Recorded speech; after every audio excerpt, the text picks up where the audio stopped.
मित्रों, वो समय आ गया है जिसका इंतजार हर कोई कर रहा था। क्या हम सचमुच कलयुग के आखिरी दौर में हैं? 2025 आधा बीत चुका है और जो कुछ हम रोज देख रहे हैं वो कोई साधारण घटनाएं नहीं है। बाढ़, भूकंप, बेमौसम बारिश, तपती गर्मी, युद्ध का माहौल और आसमान का बदलता रंग, ये सब क्या कह रहे हैं? हाल ही में इजराइल ईरान के बीच तनाव चरम पर है। भारत में हवाई हादसे हुए जिसमें कई लोग दुनिया छोड़ गए। तमिलनाडु के समुद्र से वो डूम्सडे फिश निकली जिसे प्रलय की मछली कहते हैं। जापानी लोक कथाएं इसे भूकंप या सुनामी का अशुभ संकेत मानती हैं। केदारनाथ में हेलीकॉप्टर क्रैश, भारी बारिश, भूस्खलन, क्या ये सब बस इत्तेफाक है या भविष्य मालिका की भविष्यवाणियां सच हो रही हैं? चलो थोड़ा गहराई में चलते हैं। हमारे धर्म ग्रंथ कहते हैं कि कलयुग के आखिरी चरण में चारों तरफ विनाश के बादल छा जाएंगे। धरती चिल्ला रही है, प्रकृति बोल रही है कि अब उसकी सहन शक्ति खत्म हो चुकी है। भगवान कल्कि के आने का वक्त करीब है। जब अधर्म अपने चरम पर होगा तब नारायण का अंतिम अवतार प्रकट होगा। पिछले कुछ समय में क्या क्या नहीं हुआ। बिजली गिरने से लोग मरे, केदारनाथ में हेलीकॉप्टर हादसा हुआ जिसमें 7 लोग चले गए। भारी बारिश ने केदारनाथ के रास्ते बंद कर दिए, मलबा और पत्थर बहाए। तमिलनाडु, केरल, ऑस्ट्रेलिया, कैलिफोर्निया 20 दिनों में 4 बार डूम्सडे फिश दिखी। 2011 में फुकुशिमा भूकंप से पहले भी ये मछली जापान के तटों पर दिखी थी। सवाल ये है कि क्या ये सब संयोग है या प्रकृति हमें चेतावनी दे रही है? 2025 में और भी कई घटनाएं हुई। कैलाश पर्वत पर रहस्यमय रोशनी दिखी, अमेरिका में जंगल की आग लगी, राजस्थान जैसे सूखे इलाके में बाढ़ आई और कोरोना फिर से सिर उठाने लगा। वैज्ञानिक इसे क्लाइमेट चेंज कहते हैं, लेकिन हमारे ग्रंथ कहते हैं कि जब धरती का संतुलन बिगड़ेगा तब भगवान अवतार लेंगे। भविष्य मालिका में लिखा है कि कलयुग के अंत में सत्य गायब हो जाएगा। पाखंडी गुरु राज करेंगे, रिश्ते पैसे पर टिकने लगेंगे और गंगा मैली हो जाएगी। आज गंगा की हालत देखो, गायें सड़कों पर तड़प रही है और धर्म एक धंधा बन गया है। लोग मंदिरों में घंटियां बजाते हैं लेकिन भगवान को भूल चुके हैं। माता पिता वृद्धाश्रम में हैं, बच्चे मोबाइल की दुनिया में खोए हैं। इंसान का दुश्मन बन गया है। भविष्य मालिका कहती है कि कल्कि के आने से पहले कुछ खास संकेत दिखेंगे। 3 ग्रह एक रेखा में आएंगे, उत्तर दिशा से दिव्य प्रकाश दिखेगा, कई संत एक साथ शरीर छोड़ देंगे। क्या हम इन संकेतों को देख रहे हैं? आज धर्म के नाम पर सिर्फ धंधा हो रहा है। बेटा अपने बाप से जलता है, गुरु ज्ञान नहीं, सामान बेच रहे हैं। न्याय सिर्फ पैसे वालों का गुलाम बन गया है। अब जरा सतयुग की बात कर लेते हैं। वो युग जहाँ ना हिंसा होगी, ना लोभ, ना झूठ। हर इंसान एक दूसरे का सम्मान करेगा। गंगा इतनी साफ होगी कि उसमें पड़ा फूल साल भर ताजा रहेगा।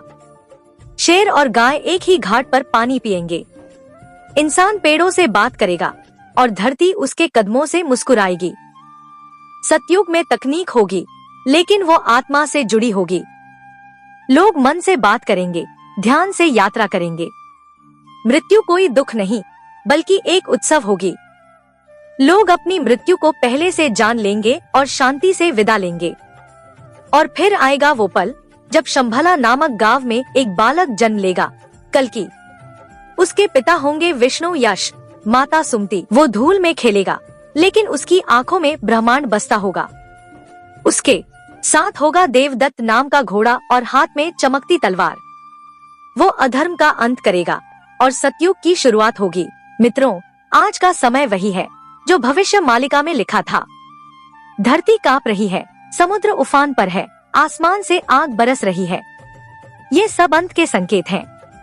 अब सिर्फ हरि कीर्तन ही हमें बचा सकता है। सतयुग पहले दिल में शुरू होता है। अगर तुम सत्य बोलते हो, सेवा करते हो और लोभ नहीं रखते तो तुम अभी से सतयुग में जी रहे हो। चलो अब कुछ और घटनाओं पर नजर डालते हैं। 2025 में केदारनाथ में भूस्खलन हुआ जिसमें एक यात्री फंस गया। रास्ते बंद हो गए, बारिश रुकी नहीं और पहाड़ों से अजीब सी आवाजें आने लगी। कैलाश पर्वत पर असामान्य गर्मी और प्रकाश देखा गया। तिब्बती लामा इसे शंभला का जागना कहते हैं। क्या शिव का धाम अब सक्रिय हो रहा है? दिल्ली में गर्मी ने रिकॉर्ड तोड़ा तो उत्तराखंड, हिमाचल, नेपाल में बेमौसम बारिश और बर्फबारी ने तबाही मचाई। भविष्य मालिका कहती है कि जब पाप पुण्य बन जाए, जब बेटा बाप को सम्मान न दे, जब मंदिरों में व्यापार हो, तब समझो कलयुग चरम पर है। आज यही हो रहा है। रात में अपराध, दिन में दिखावा। धर्म सिर्फ कपड़ों तक सिमट गया है। इंसान लोहे से भी सख्त हो गया है। लेकिन उसी वक्त एक किरण फूटेगी। शंभला से एक योद्धा आएगा, कल्कि। वो तलवार से नहीं, चेतना से युद्ध लड़ेगा। जल, वायु, अग्नि सब बेकाबू हो जाएंगे। महानगर डूब जाएंगे, सत्ता के झूठे सिंहासन टूट जाएंगे और फिर एक दिन सब शांत हो जाएगा। ना युद्ध, ना शोर, ना पाखंड। पेड़ हरे होंगे, नदियां शुद्ध हो जाएंगी और इंसान दिल से मुस्कुराएगा। सतयुग में बच्चे सुबह सूरज को नमस्कार करेंगे, घरों में वेदों का पाठ होगा। लोग झूठ बोलना भूल जाएंगे। व्यापार सिर्फ सेवा का जरिया होगा।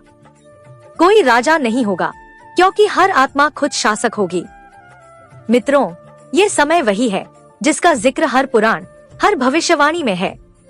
2020 की महामारी, 2023 में अंटार्कटिका का पिघलना, 2024 में हिमालय में भूकंप और अब 2025 में तीर्थों में जलस्तर नीचे जाना, ये सब संकेत है।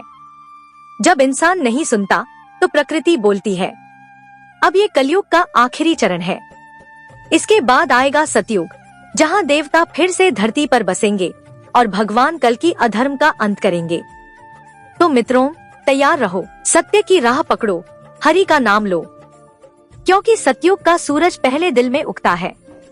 जब समय अपनी अंतिम सांसें ले रहा हो, जब धर्म का दीपक बुझ रहा हो और जब मनुष्य ही मनुष्य का शत्रु बन जाए, तब ईश्वर मौन नहीं रहता, तब वह आता है एक कल के रूप में, और वह समय अब बहुत निकट है।